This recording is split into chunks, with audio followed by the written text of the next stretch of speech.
நம்ம Japan chicken சாப்பிட்டுருப்போம். வெஜ்ஜில் Japan mushroom எப்படி செய்யலாம்னு பார்க்கலாம் வாங்க. கார்ன்ஃப்ளவர் மாவு, மைதா மாவு, அளவான உப்பு, பெப்பர் போட்டு லைட்டாக தண்ணி ஊற்றி நல்லா கலக்கிக்கோங்க.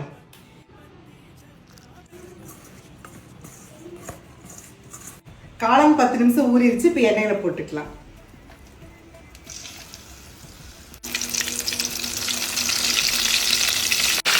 ரெடி எடுத்துக்கலாம்.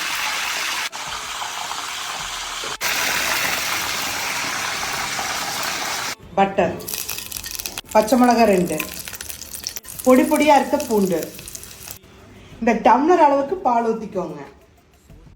சர்க்கரை லைட்டாக போட்டுக்கோங்க. ஒரு பிஞ்ச் உப்பு போட்டுக்கோங்க. தூள் பண்ண முந்திரி போட்டுக்கோங்க. இப்போ இது ரெடி ஆயாச்சு. இப்போ ஃப்ரை பண்ண காளான போட்டுக்கலாம். ஒரு நல்ல கலக்கிக்கோங்க. காளான் ரெடி.